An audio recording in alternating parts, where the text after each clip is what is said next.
Hello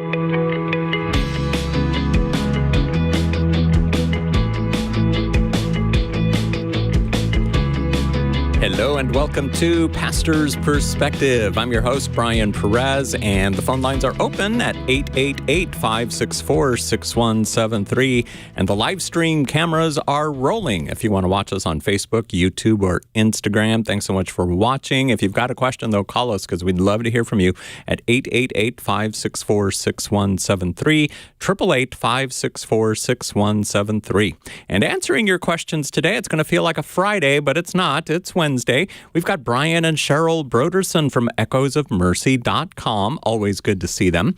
And we have a very special guest. Here's how you know it's Wednesday, because we have someone from the Talbot School of Theology at Biola University. And today it is Carmen Imes, who is an associate professor of Old Testament at Biola Talbot. So we'd love to hear especially, not that we can't answer questions about the New Testament, of course, or about the intratestamental period, not that we know that much about it, but call in. We'd love to hear from you at 888-564-6173. How you guys doing? How is everybody?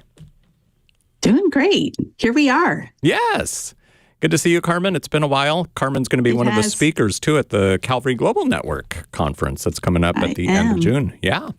I have this side gig that I have, like I teach at Talbot, and so every time you guys ask me to come on, it's right during class. So here we are in the summer, and I can finally do it. Oh, good. Good. Yes, because it's always a treat to have you on. Brian, how are you? Well, I'm doing just fine. Thank you, Brian. And it's so good to see my beautiful wife was able to make it to the program today. I told her that Carmen was going to be on and said, hey, if you're free, you should jump in with us. And she did. Well, you didn't quite say if you're free. You said you need to be there. And then I came into studio and everyone's like, Cheryl, what are you doing here? And I feel like that's kind of the story of my life. You know, my dad being Chuck Smith, my mom being Kay Smith, and they always took me everywhere they went. And they're like, oh, we didn't know you were bringing your daughter. Yeah. So, you know, I'm kind of used to that, you know. So I'm glad you're here, Cheryl. Thank you. Carmen, it's so good to see you. Last time it was at Christmas, I got to hear you. And I just sat in the audience and just enjoyed our time in the Old Testament, relating that to the events of Jesus' birth, which was just fantastic. Always. That was fun. Yeah, I love it when people connect the dots. You know, and the Bible just has got these incredible, let's call them scarlet cords, right? That just run all through the Old Testament that always lead us to Jesus. And it's just so wonderful when somebody does that. And you did that for us at Christmas. So I loved it. So, and then, of course, I loved having you on Women Worth Knowing. But I did that because Brian said, Cheryl, you have to have Carmen Imes. You're going to love her. You're going to love her. And then, of course, you already knew who Robin was because you had read the Christy Miller series as a young girl. That was crazy. That was so fun. I know. Robin's just one of my favorite people in the whole wide world. She's just so engaging, so sweet, so humble, and you just fall in love. But you're closely coming up on the ranks as I get to know you more. So, Carmen, you're in good company. Yay. With the people I like. That's a good company. Who would think that Robin Jones Gunn would be so humble, besides selling millions of books, right? I know.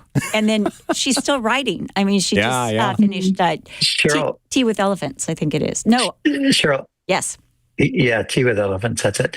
I have to tell you something. I think Carmen will be interested in this as well. So I got a text from Jennifer Powell McNutt a couple of days ago. Yes. Because we stay in contact. You know, she's always so sweet. She just said, been praying for you guys. You know, it was really precious. And she said to me, Brian, I'm in Scotland, but I'm going to Oxford. Is there any way you think you could connect me with Amy or Ewing? And I said, well, I will certainly try to do that. And so I reached out to Amy, and for some reason I wasn't able to get her. But then I text Frog, who, of course, is her husband. And I said, hey, Frog, Jennifer is trying to get in touch with Amy. And he says, don't worry, Brian, we've already got it covered. We got a date set, and we're going to meet in Oxford in a couple of days. Oh, how wonderful is that? I felt like I really accomplished something in getting those two great ladies together. You know what? We have some great female, scholarly, brilliant friends that we've made. And Carmen is among those genius women that we have the privilege. You know, I just love that, you know, you, Carmen, and Jennifer and Amy have put all those energies and all that loving the Lord with all their mind, you know, into Jesus, the investment into the gospel. And then, of course, you're investing in, well, so is Jennifer and so is Amy, into other students and disciples of the Bible. So it's fantastic. So that's great. So Carmen, today I did, I've been doing little Instagram promo stuff for the conference every day in the last couple of days. So today was Carmen Imes Day. Oh, I didn't see that. I just posted it a few minutes ago, but I talked about how you've read Exodus every day for 15 years. Wow. That still blows my mind every time I think of it. But Carmen and I were talking off air, and she's just about to submit her Exodus commentary. And it's just a brief 700 pages. So just 700 pages. I can't wait to whiz through that. Just Light an reading. afternoon read. Just an afternoon. It's taking me weeks to read through it myself, and I wrote it. So is it because it's you're spending quite a bit of time on each chapter then? And wow, how exciting though. I mean, all the details, the literary design, the historical context, the theological themes, all the stuff, anything, the language. Yeah, it's been my sandbox for the past 7 years. I just go in there and play. you know what? That is so exciting because I think that, you know, the Bible is so incredible in that the simple can read it and be made wise. And the wise can read it and go deeper and see all the intricacies. And I just love that the Bible is so full of complexity. You know, even with the Hebrew language, like even the word like hesed. My brother did like this whole dissertation on just hesed. You know, like it's not just mercy. It's not just covenant loyalty. But he just went into this, all these uses of the word hesed. And it's just this... there's this loaded word in so many, shalom, another loaded word. So that sounds like it's going to be really, really exciting, especially the part where Moses strikes the rock. That's going to be a good one. Or I can't wait to hear about the battle with the Amalekites. I mean, there's so many portions. Or, oh my goodness, you know, when God hides Moses in the rock and then he passes by. I might like just go to my favorite parts of your book and my favorite scriptures. That is usually how commentaries work. Most people don't sit down and read them cover to cover. Just check the parts that I'm like trying to figure out what is going on. Right. So what's relevant to what I'm either teaching or studying right now. But that's so exciting. I can't wait. I'll definitely. That's going to go up on our shelves. Brian's got too many books, so he has to get rid of 10 before he gets a new one.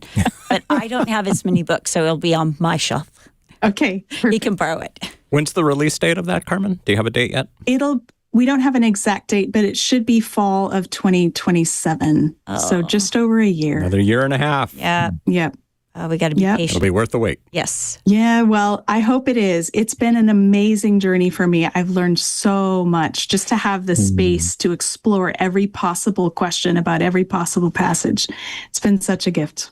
So good. You know what's amazing? I know we're kind of trying to get the program started here, but another thought. I was just thinking the other day, you know, with the kind of just the madness in the world and the madness in social media and stuff, you know, how you can just dive into scripture and you really, you know, you kind of enter another world, but you enter another world that benefits you in the present world. Yes. Yes. And it's like, you know, I think so much, we spend so much time kind of trying to keep up with the contemporary whatevers. And then, you know, Carmen goes back, you know, 3,000 plus or so, years yes. and just hangs out for a long time. And comes out. But you haven't lost anything. You've only gained a ton. I feel like I'm at the point now that I've been immersed in Exodus so much that if you poke me, something comes out about Exodus. So pretty much we could try a challenge today. We could see if every question that comes in, if I can tie it back to Exodus in some way. That would be fun. I see a question's already come in that I think is a good Exodus question, actually. Really? Okay. Great. Here we go. Well, Priscilla in Upland. Thank you for calling 888-564-6173. What's your question for Brian, Cheryl, and our guest, Carmen Imes? Well, I've been reading the Bible, and I don't remember what book, gospel it's in, but I wanted to know, it says the sons of God. I know he only had one son, was Jesus, but what does it mean when he says the sons of God? Carmen? Yeah, that's a great question. Depending on the context, sons of God can refer to a couple of different things. So in Genesis chapter 6, sons of God is probably referring to angels. Like these are residents of the divine realm. They're hanging out where God hangs out. So they're referred to as the sons of God. But in Exodus chapter 4, God refers to all Israel as his firstborn son. And so although in one sense, God only has one son and it's Jesus, in another sense, every member of the family of faith is considered to be the son of God. And so Jesus takes on this representative role as God's son because he's representing all of us who are the sons of God by faith. She did it. She tied it in. I was so proud. We knew she would. But, also, I think it's important to bring out that Adam is also called a son of God. That's right. In Luke. Right. Yeah. In that, of course, he does not have he was not birthed by a woman. And so, again, he and Jesus being the only two, to come from the Father. So, that's... And one last thing, just jumping to the New Testament, of course, sons of God is a way that believers are referred to as well. Mm-hmm. And so, like you said, Carmen, it depends on the context. It's a little bit broad. Yeah. But, also... go ahead. Well, I was just going to say the whole idea of humans being made as God's image also relates to this idea of sonship, because in Genesis chapter 5, it tells us that Seth was the image of Adam. Seth is the son of Adam, and it's like he's his image. And that's showing us that for us to be the image of God is saying something about our sonship, that we have a familial relationship with God. And so really the whole story of the gospel is the story of reconciling the family of God so that we're back together as a family as we should be. Oh, I love that. When you think about the idea of the image of God, you realize this is the very thing that distinguishes human beings from all the rest of the created world. And why we do the things that we do, like, in the positive sense, of course, like being able to create and being able to love and being able to, live righteously and so forth. That's all due. Even if you're not a believer, you still have, that image is there. Yeah. So sometimes it manifests godlike characters, even though you might not actually be a person who's born of the Spirit. Mm-hmm. Yeah. If anyone wants to dig deeper into that topic, I have a book called Being God's Image, which is all about, the basic idea is that every human being is the image of God, and that we can't lose that status, that identity, because it's core to who we are as humans. So to be human is to be God's image, which means every person you meet today is the image of God. And many, many people, of course, are estranged from God, but are waiting for that invitation to reconcile. And that's our task as believers. One other thing. I'm full of ideas today. But I was thinking, I've thought about this a lot because, I have been in the ministry for a long time. And for many, many years, of course, we all knew that we were created in the image of God. We read about it in Genesis. But it was never really an emphasis or anything that we focused too much on. But I think in the last maybe 20 years or so, maybe at the most, that's kind of come to the forefront. And I know for me, it was actually very, very profound to really grasp that, especially when I'm just looking at humanity in general, and even when I'm looking at even very sinful people, to still remember that despite all of that, there is this image of God there that we are called to recognize and to give an amount of dignity to the person simply because of that. And I know that honestly, on a very practical level, it really helped me in just my perspectives in ministry at times. So I'm glad it surfaced. Yeah, I'm glad too. Priscilla, does this help you? Yes, thank you so much. All right. Thanks for calling into Pastor's Perspective today at 888-564-6173.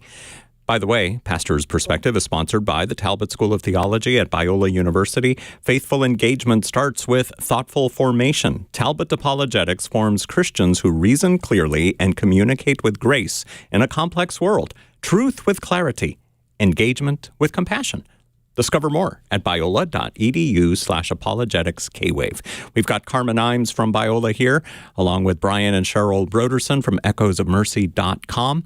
And here's a question that was sent in online through Facebook. It is from Danny in Murrieta. And Danny says, good afternoon to all. 1 Kings chapter 8, verses 23 through 53. And no, I'm not going to read all 31 verses. I'll let you guys do that. But could this possibly be considered the sinner's prayer for the day? They didn't have Jesus there at the time, and it shows us how we can go about knowing the Lord. And since there's no exact sinner's prayer in the Bible, or is there, right here in 1 Kings 8? What do you say, Carmen? Yeah, 1 Kings 8 is a great chapter and a beautiful prayer that deserves to be revisited. It's the prayer of dedication for the temple when the temple was built by Solomon and they were inaugurating it, having their grand opening, if you will. Solomon prays this long prayer, and it shows us his posture of depending on God for forgiveness, depending on God for blessing. And he's putting himself, he's recognizing that as king, he can't make God do anything. He is in a posture of asking and hoping that God will bring his blessing to his people. And so I think it's a wonderful posture for us to take as well.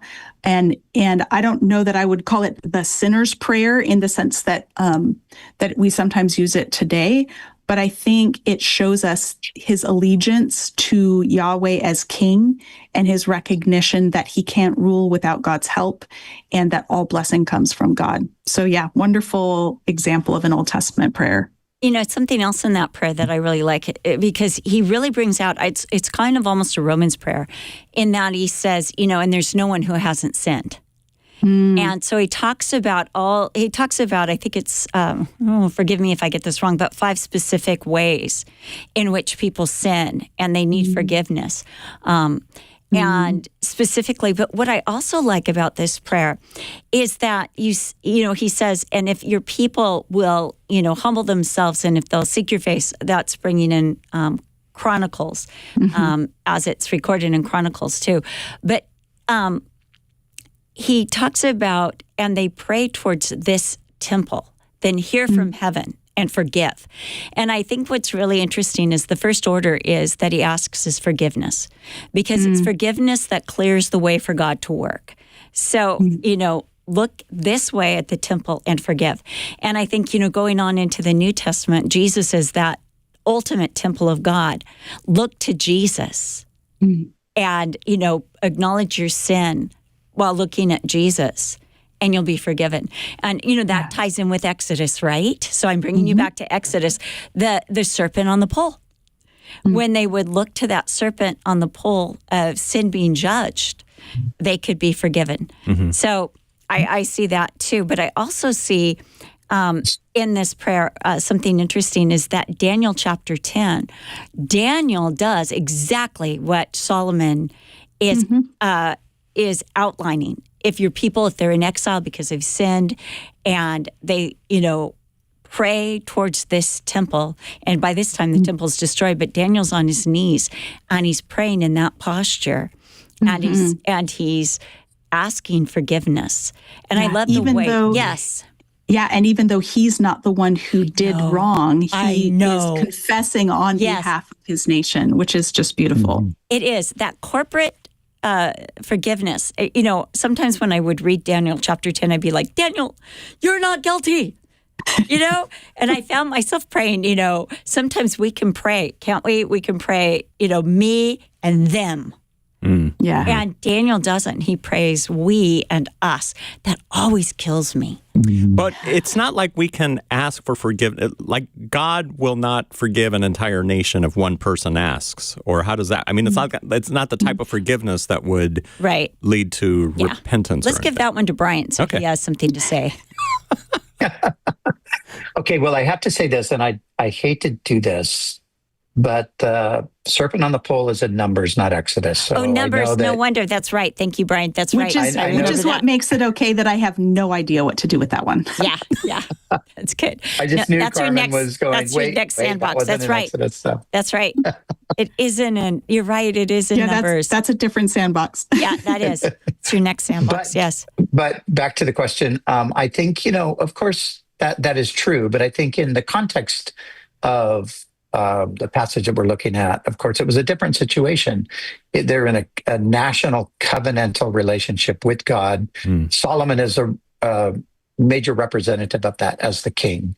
So, you know, in one sense, I think, it is different. But in another sense, of course, we can pray and ask God to move in a way that does bring about repentance in people's lives. So it's not, you know, guaranteed because we prayed it's going to happen, but it certainly can lend to it happening. Yeah, but Jesus died for the sins of the world too. But it takes that, you know, it's covered if you want to step into it.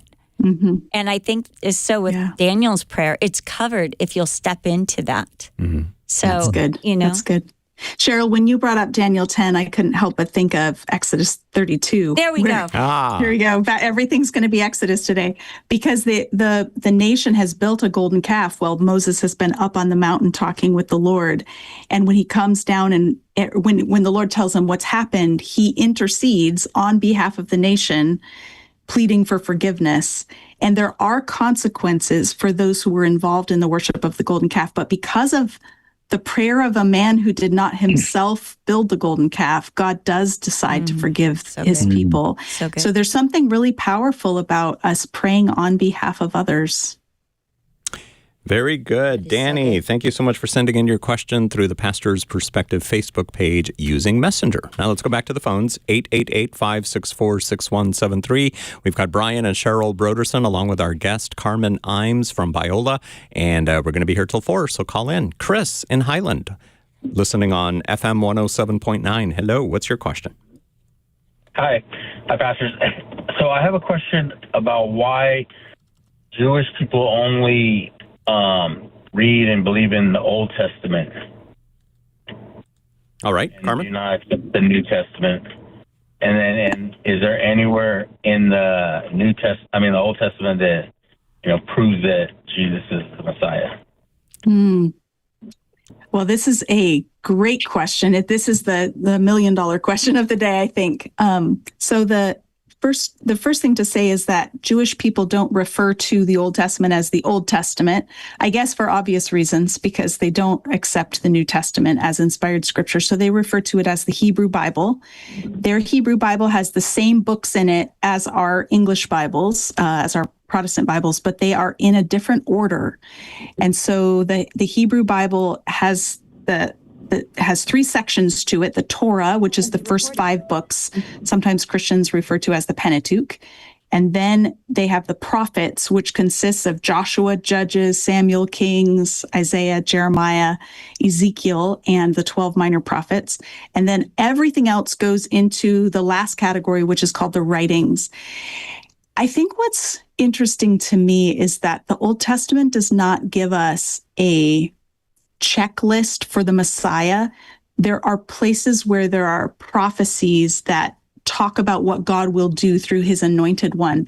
But it's not as though you could just walk through the streets of Jerusalem with this checklist and look for the guy who fits the description. And in the first century, there were many people claiming to be the Messiah. And they were going around and trying to rally people, thinking of themselves as someone whom God has chosen to help lead the people to victory. There were different competing ideas of even what the Messiah would do. So some people were expecting a military leader who would crush Rome and give the people back self-rule in the nation of Israel. Some were thinking of a religious leader who would reestablish the purity of temple worship.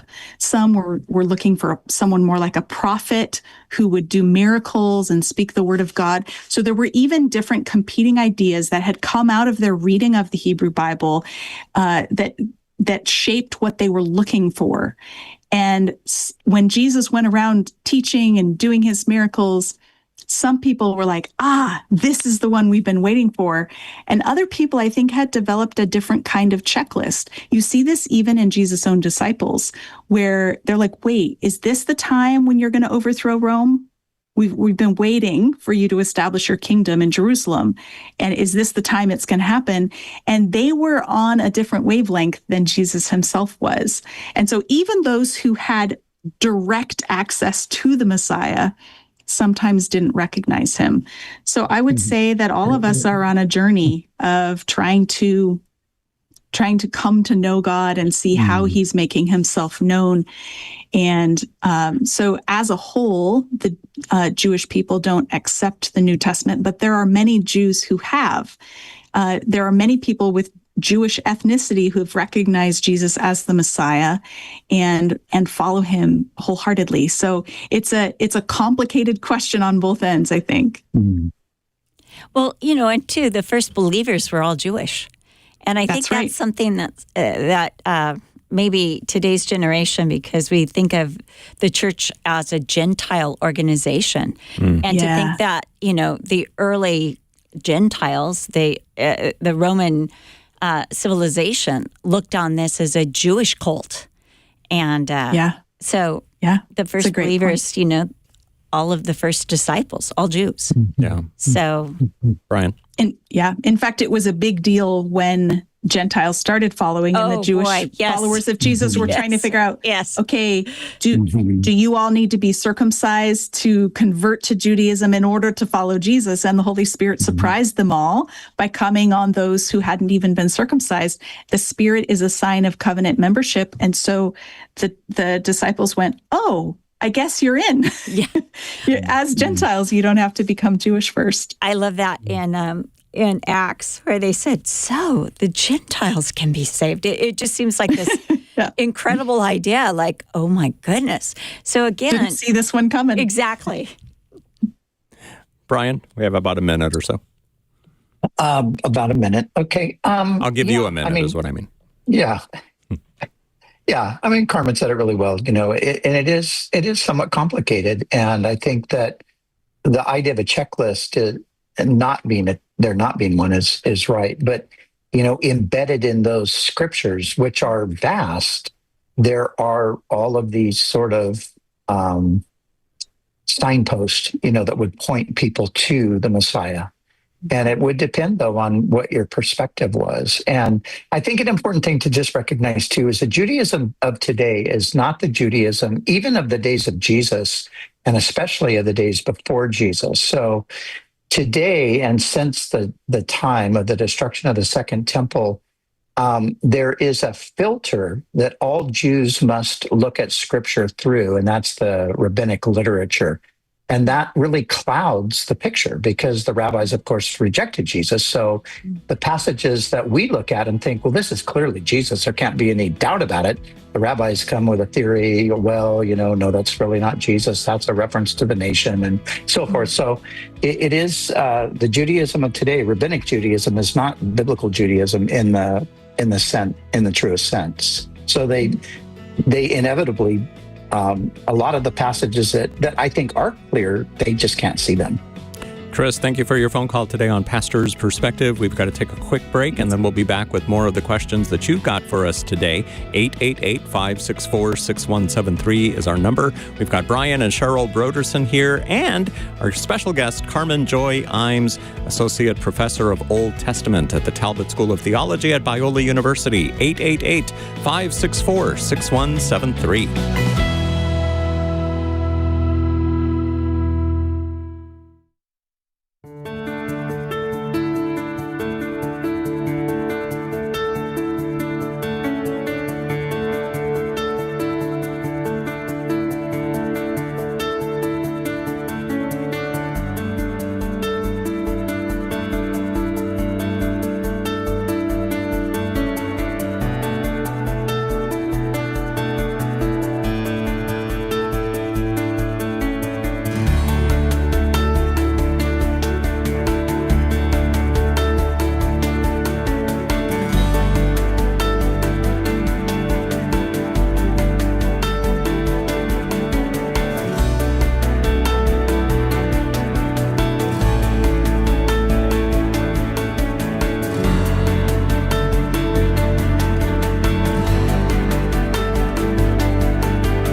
right, we are back on Pastor's Perspective, sponsored by the Talbot School of Theology at Biola University. Faith isn't about winning fights, it's about seeking truth with integrity. Talbot Apologetics helps you make a compelling case while building meaningful connections. Make that case. Love your neighbor. Learn more at biola.edu/apologetics-kwave. And we've got Carmen Imes from Biola here today. She's an associate professor of Old Testament there. And we've also got Brian and Cheryl Broderson from echoesofmercy.com. You guys ready to hear a question that was submitted online? Sure. All right, let's do it. Here's one from Zoriah, who wants to know, what does the Bible say about prehistoric times? Does it say anything about dinosaurs? And why did God destroy the dinosaurs? What would you say, Cheryl? Oh, thanks. I couldn't wait to hear Carmen or Brian on that one. Well, I don't think there's dinosaurs in Exodus, that's for sure. Hey, I want to ask this. How did they spell Zoriah? Zoraya. Because you know what is interesting? I'm in 2 Samuel right now, and Zuriah, Z-U, was the sister of David. And what is interesting is whenever they're talking about Joab or Abishai, it always says the son of Zuriah.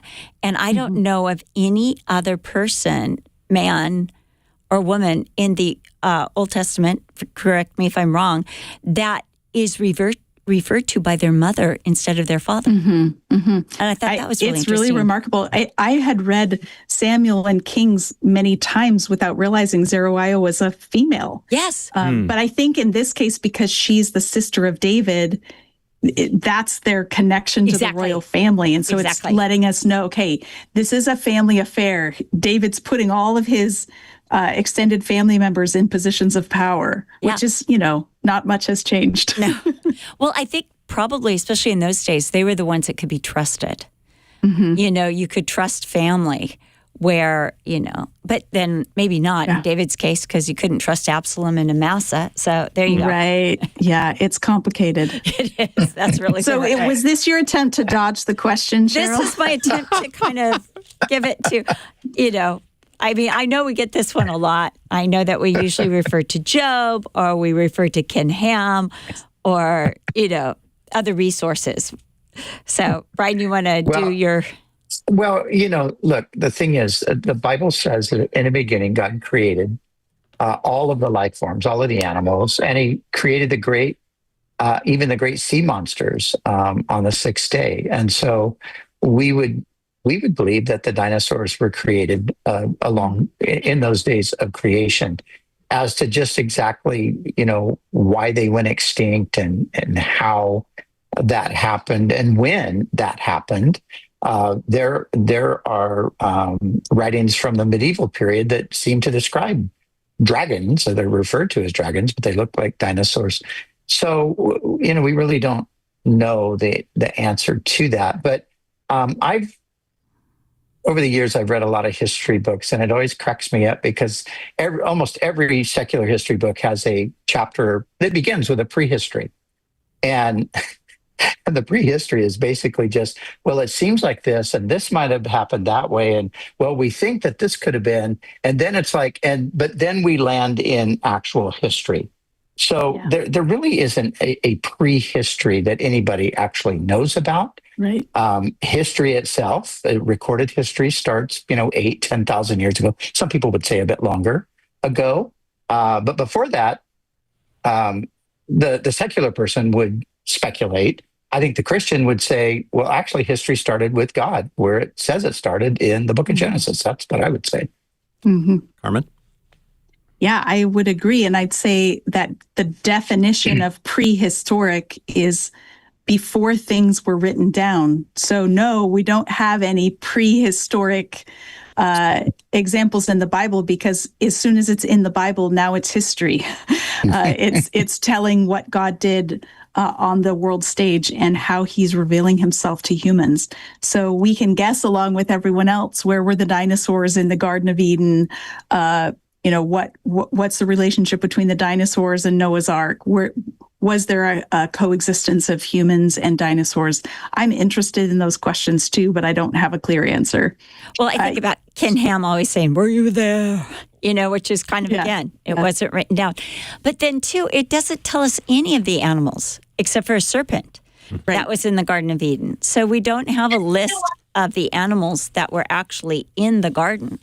So to try to say, and then, I don't think God was mad and said, that's it. I don't like dinosaurs anymore, so they're going to be gone. I don't think he did that with the dodo bird either.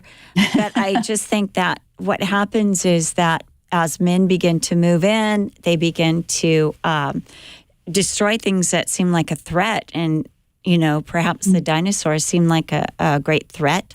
I know, there was a bird, it's the national bird of New Zealand, the kiwi. And they're almost completely wiped out, the kiwi. And they were wiped out because they weren't fast runners and they were very delicious. Like everything else that's strange, they tasted like chicken. And so it was actually because they couldn't run fast enough from the hunters. Mm-hmm. And then, what was it? There was another animal, I think it was the possums, that got loosed on New Zealand because somebody had the bright idea of bringing them over and breeding them for furs and for their hair. And they ended up escaping and helping to wipe out the kiwi population of birds. So the only kiwis, I think, are in captivity and being raised to try to repopulate. But that's, again, it wasn't that God was mad at the kiwi, or the dodo or the dinosaur. It was just, think about how the buffalo were hunted and almost wiped out in the United States. Mm-hmm. So it's just something that happens, with men versus earth. Being irresponsible. I just learned I think it was yesterday, that there were no mosquitoes in Southern California until about 10 years ago. Wait. that they're an invasive species. No, Is this true? because I was raised in California. I've been getting Maybe bitten there's not since I as was a little many. kid, Maybe yes. there's a lot more in the last 10 years. Maybe that's what No. we've always had them. We are old people, and we have been bitten by mosquitoes our From whole the time lives. Okay. I remember being a little kid, and I don't remember where I was, but I know it was in California, and I had been playing in the backyard, and I had 10 mosquito bites. Oh, And man. I remember like trying not to scratch them because, your mom's like, don't scratch them. They'll scar. And I'm like, ah. Yeah. Yeah, so- well, I've only been in Southern California for 5 years, so I could not verify this rumor. You know what? I've got a question. I've got a question for Pastor's perspective. Call in flies- 888-564-6173. Do you think that flies became invasive at the plagues? Like before the plagues, they were just Maybe you can not as have a invasive. pet fly. Yes.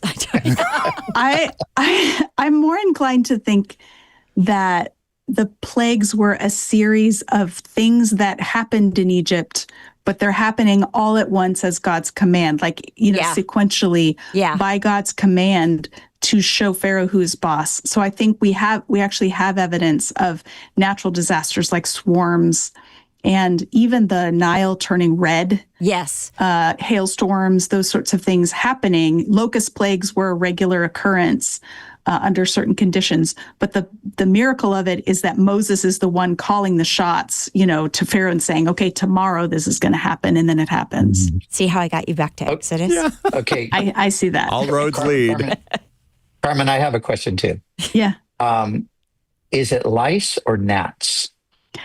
I think it's lice, but only because it never mentions this is the third plague, if you count the traditional 10, and it never mentions them flying. It just said they were on man and beast, and they came from the dust of the ground. So I suspect it's lice, but I don't know if there's any way we could be sure. Okay. And this is the one that the magicians couldn't reproduce, right? Correct. This is where they realized, okay. Yeah, this is something's the going on finger here. of God. We can't. You know what I love about the magicians is they have limited powers. So for the first few incidents, they're able to replicate it, but they can only make things worse. They can't make things better. This makes me giggle, thinking like, oh, thanks. We really needed more frogs. Thanks for bringing up more frogs. So you can see that even when the magicians have some kind of supernatural power or access to supernatural power, it's still under the sovereignty of God. Right. Yeah. And they're just bringing more judgment on their own nation. Leave it to Now, mankind. one more, Carmen. I'm going to take advantage of the Exodus scholar here today. So the plagues, are these, I tend to think so, but you would know for sure, are these judgments upon the gods of Egypt? Are these the frogs and, all of the different things, the sun, of course, in the end, representative of the gods of Egypt?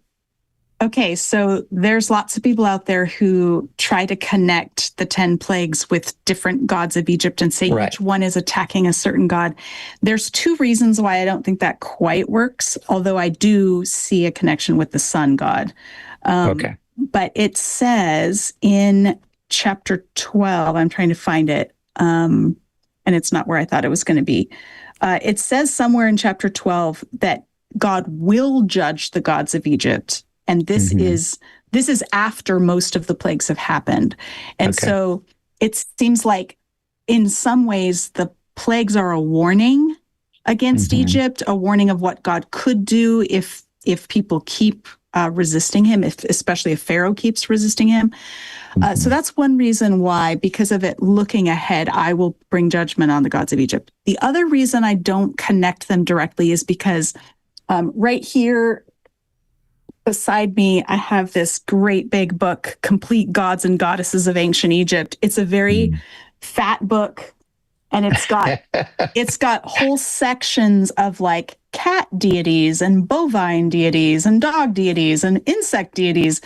And I think when I've tried to line them up, there's too many gods that don't get attacked by the plagues, like that are just irrelevant. Right. To the plagues, and there's too many plagues that seem to be attacking the same god over and over if you try to do that. Okay. So I would say, generally speaking, Pharaoh sees himself as an incarnation of the sun god, and his role is to maintain ma'at, which is the Egyptian word for harmony and order and righteousness. It's kind of like the Hebrew word tzedek, or kind of like shalom, like all is right in the world. Pharaoh's job as a representative of the gods in their way of thinking was to maintain order and harmony. And Yahweh comes along, and Pharaoh refuses to respond to Yahweh's demands. And so God brings disorder. He just messes with the Ma'at. So I think definitely when things go dark for 3 days, because Pharaoh thinks of himself as the incarnation of the sun god, to turn out the lights for 3 days is the ultimate insult. Wow. It's like, okay, you think you're somebody, watch what I can do. And it's possible that the darkness that can be felt is actually a sandstorm, which happens in Egypt, where it's just like this, the dust and sand is so kicked up in the air that it's like, it's not even safe to go out because it's this biting darkness. It blocks out the sun and it's painful. I'll just throw this in for bonus. I don't think there were 10 plagues. So the Bible never refers to it as the 10 plagues. It's just a long tradition calling it that. The Bible consistently refers to these as signs and wonders. And when I count them, I count 12. So I would include, in addition to the traditional 10, I would include the staff turning into a snake as a sign for Pharaoh. In fact, Pharaoh demands a wonder, and this is what he gets in response. Is the staff turning into a snake. The snake of Moses swallows the snake of Pharaoh in that scene. And then the 12th one is when the Sea of Reeds swallows the army of Pharaoh. So on the either side of the traditional 10, we have one more, and both of them have to do with swallowing, which is kind of fun. And I can tie this back to dinosaurs because God tells Moses to throw his staff to the ground and it will become a nahash, which is the regular word for snake. But then when he does it, it says it becomes a tanin, which is more like a sea serpent. It sort of borders on the dinosaurial. So it's some kind of sea serpent. So we have a sea serpent swallowing Pharaoh's symbol of authority at the beginning, and then we have the sea swallowing Pharaoh's military at the end. So I think that's kind of cool. Okay, that is so good. I can't wait for this book. Yeah. 2027. Yeah. I hate waiting. So for all those who don't want to wait, I have a YouTube channel where I've been releasing weekly videos called Torah Tuesday, where I've been actually telling people all the things I'm learning. So I think there are something like 150 videos already on Exodus. So if we have any pastors out there who are listening who are doing a preaching series through Exodus, I've got you. That is so good.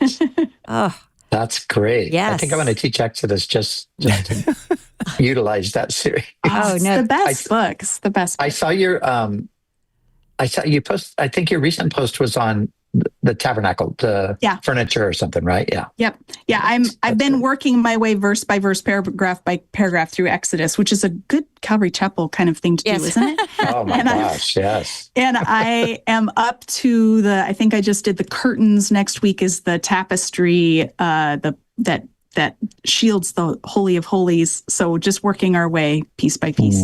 Excellent. I think everybody watching and listening right now is going to be reading the book of Exodus. Even if you've already passed that in your Bible in a year plan, you're like, I'm going back. And Okay, I have one question.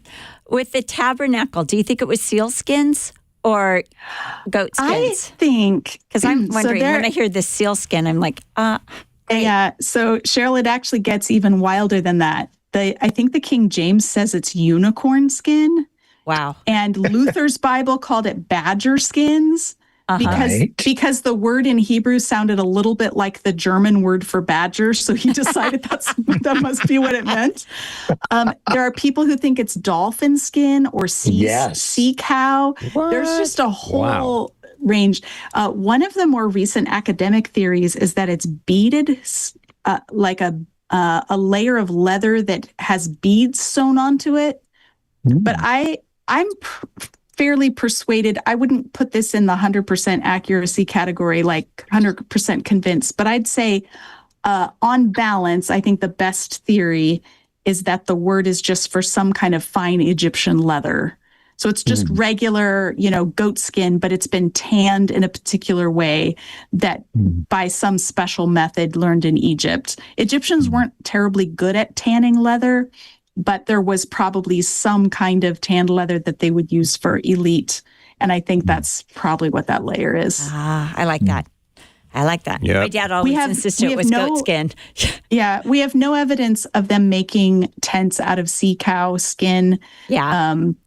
Although there are lots of, they're called dugong in the Red Sea, like both of the arms of the Red Sea that are around the Sinai Peninsula have these sea cows in them, and nomads actually do catch them and make sandals out of their leather. But we don't have any evidence that they made tents out of their leather.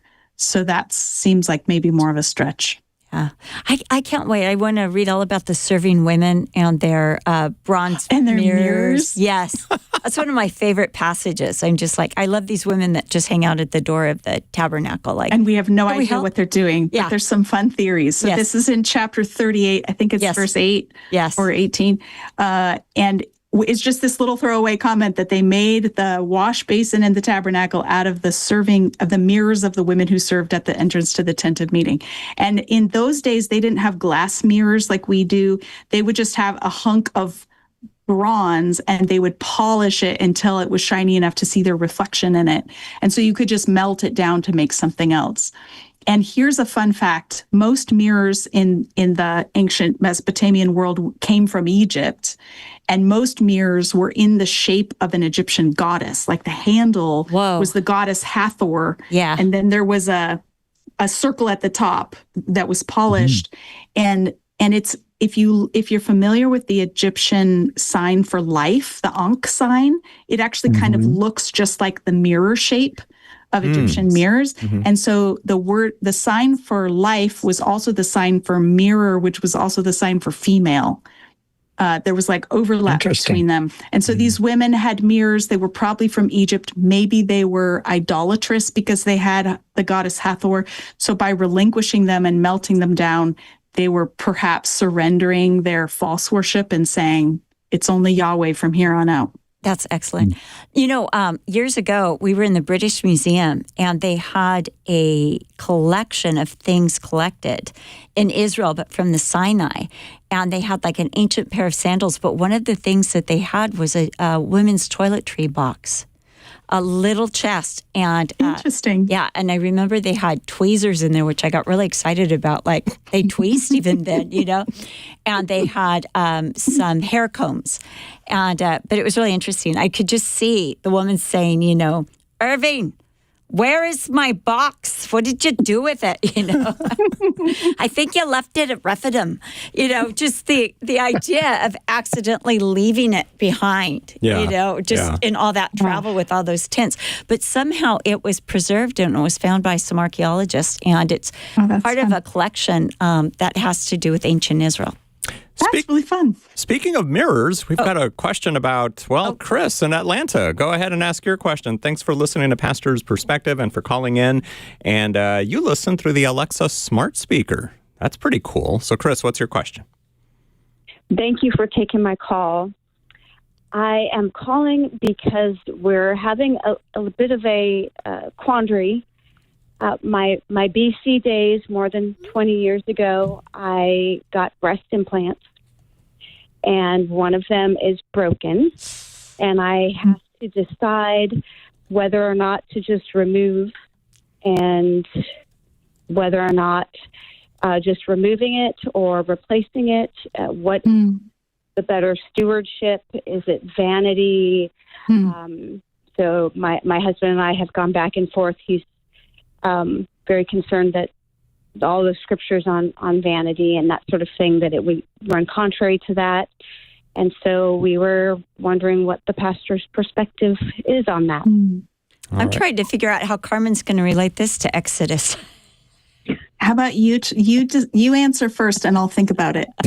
And I am just very thankful that we have two women on the program today to address this particular question. So, you know what, Chris, I would say, I've had friends on I've had friends that have had that same augmentation. I had one friend that had exactly what you're talking about happen and felt like she needed to have them removed. And I have another friend who has not had any problems, and it was something that she did more for, how do I say this, her own self-esteem and for her marriage and for her husband. And I think that it's a very personal decision, and I don't think that there is any direct scriptural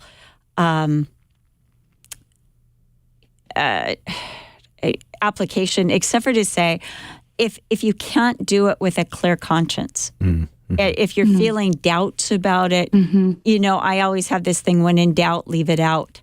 If you can't do it with a clear conscience, then don't do it. And, when I was growing up, we'd always say, do you have a peace about it? Because we would pray, and if we felt a peace, like it's all right, then we felt like we could go forward. But if we didn't feel a peace, we always felt like that was a check from God. Like, I need to think about this. I need to pray about this. I will say that my friend, the one that had the bag that burst inside of her, she now has an autoimmune disease that's pretty severe. And it's from she had the saline, but it's from the sac itself that caused an autoimmune. So my other friend has had absolutely no problems at all and dresses very modestly and has kept it very personal. And it's, she's very open about it, but she's like, look, my husband and I did this together. It's my decision. It's not anything that, it was just something that, I was so insecure. And after I had children, I just felt like awful. And we just came to this together. And they're both, she and he are a wonderful Christian, godly couple. So, and she's not vain. It's just something that they felt comfortable with. So I think that's really something just to decide before the Lord. I don't think you can say, put a general stamp on it and say it's always wrong or it's always right. I think those are the things that have to be measured alone with the Lord. Carmen, 30 seconds. I would just say, I really like, Cheryl, what you've said about there's no one right answer. And I think a good question to ask is what's my motivation in doing it or not doing it? And where is this putting the focus? So I could imagine a cosmetic surgery that makes me less of a focus, and a cosmetic surgery that makes me more of a focus. That's so good. And I think we should always be wary of idolatry and this pressure for all of us to look the same or to measure up to a certain beauty standard. We are unique. God made us unique, and I think that's good. Oh, image bearers. We're back to that. The daughters of the Lord. Carmen Imes, how can people keep track of you and what you're doing? I have a YouTube channel, as I mentioned earlier. Perfect. We're out of time. Sorry. I asked too late, but God bless you all. Thanks for watching and listening to Pastor's Perspective.